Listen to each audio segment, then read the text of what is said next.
नमस्कार विद्यार्थी मित्रांनो, बघा एआय मधला आपल्याकडे सब्जेक्ट आहे statistical modelling for machine learning. त्यातला एक सब्जेक्ट बघा, लेसन बघा स्टॅटिस्टिकल मेथड. बघा त्यातला numerical show that the equation of the straight line.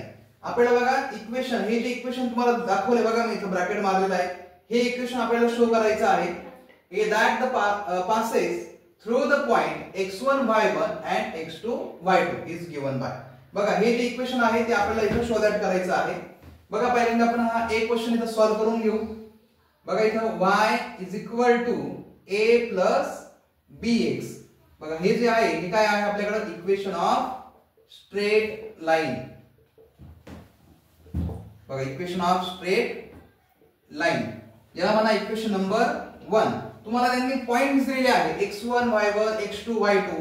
तर बघा आम्ही इथे आपण y1 घेऊ. y1 is equal to a plus bx1 याला म्हणा इक्वेशन नंबर 2.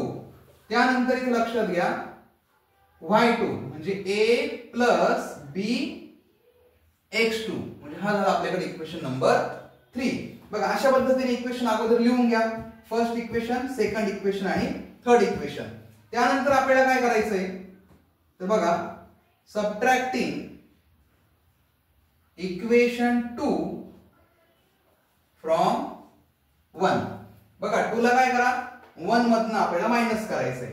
बघा 1 कोण आहे y, इथे y दिसतो बघा y minus y1 is equal to, इथे बघा सबट्रॅक्टिंग करताना a विल गेट काय होणार आपला कॅन्सल. म्हणजे आपण काय करू b, इथे b बघा b कॉमन घ्या बरोबर x मायनस x1. बघा अशा पद्धतीने आपल्याकडे इक्वेशन बनलेलं आहे. या इक्वेशनला मी म्हणतो कॅपिटल A बरोबर. त्यानंतर बघा पुढच्या स्टेप नंतर काय करायचं आपल्याला सबट्रॅक्टिंग इक्वेशन बघा 3. आपल्याला काय करायचंय सेकंड जो इक्वेशन आपल्याकडे आहे परत या म्हणजे y2 सेकंड इक्वेशन आणि थर्ड इक्वेशन मध्ये लक्षात घ्या. म्हणजे थर्ड इक्वेशन मधनं आपल्याला काय करायचंय सेकंड इक्वेशन मायनस करायचंय. म्हणजे लक्षात घ्या सबट्रॅक्टिंग इक्वेशन 2 फ्रॉम 3. मग त्यावेळेस आपल्याला आपला आन्सर मिळत. लक्षात घ्या 3 मधनं आपण सेकंड इक्वेशन काय करू मायनस करू. म्हणजे बघा इथे y2 minus y1 is equal to बघा y2 मायनस y1. त्यानंतर a minus a will get cancel. इथे लक्षात घ्या आपण b कॉमन काढू म्हणजे काय होईल तो x2 मायनस x1. आलं लक्षात. तर बघा मला इथे b हा आपण इलिमिनेट करू म्हणजे साइडला काढू. मग इथले एक स्टेप बघा b इज इक्वल टू बघा हा जो मल्टिपलला आहे हा आपण इथे डिवाइडला घेऊ. म्हणजे b ची व्हॅल्यू काय बनेल y2 minus y1 upon x2 minus x1. ही आपली b ची व्हॅल्यू आपण इथे तयार केलेली आहे.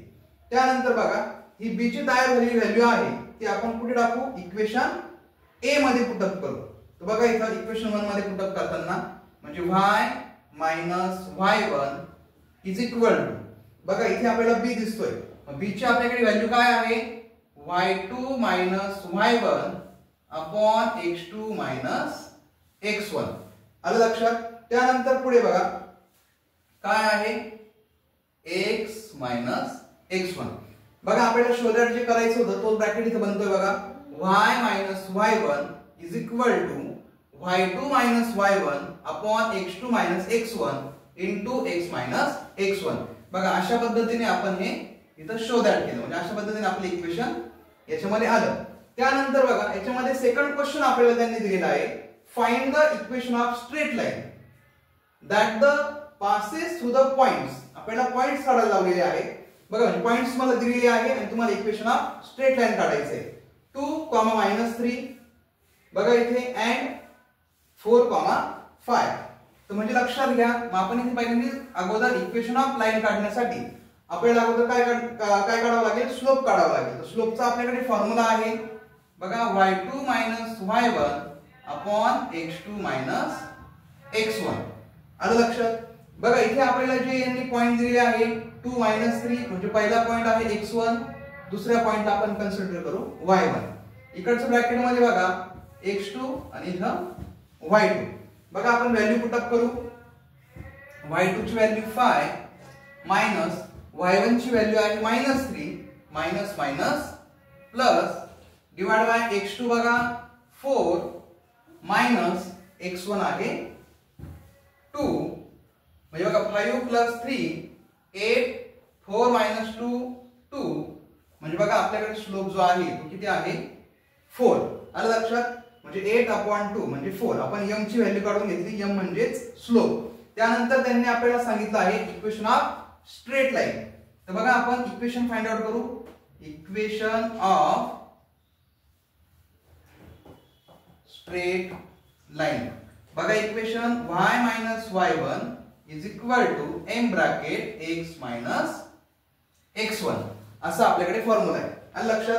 तर बघा आपल्याला फक्त आता फॉर्म्युल्यामध्ये व्हॅल्यू पुटअप करायची. बघा y मायनस y1 बघा आपण y1 कशाला कन्सिडर केला आहे -3 ला. तो मायनस मायनस काय होऊन गेला इथं प्लस m ची व्हॅल्यू बघा 4 त्यानंतर x मायनस x1 ची व्हॅल्यू आहे 2 y plus 3 is equal to 4 into x 4x 4 to the 8. बघा आपण या 4 ने या ब्रॅकेटला इथं मल्टिपल केलं. बघा इथं खाली जागा नसल्यामुळे मी इथं वरती इथे इक्वेशन फायनल आन्सर मी वरती लिहित आहे. बघा इथं x 4x आहे तो अगोदर लिहा 4x त्यानंतर बघा हा प्लस y राईट साइडला जाताना तो -y इथे बघा हा राईट साइडचा -8 ॲज इट इज.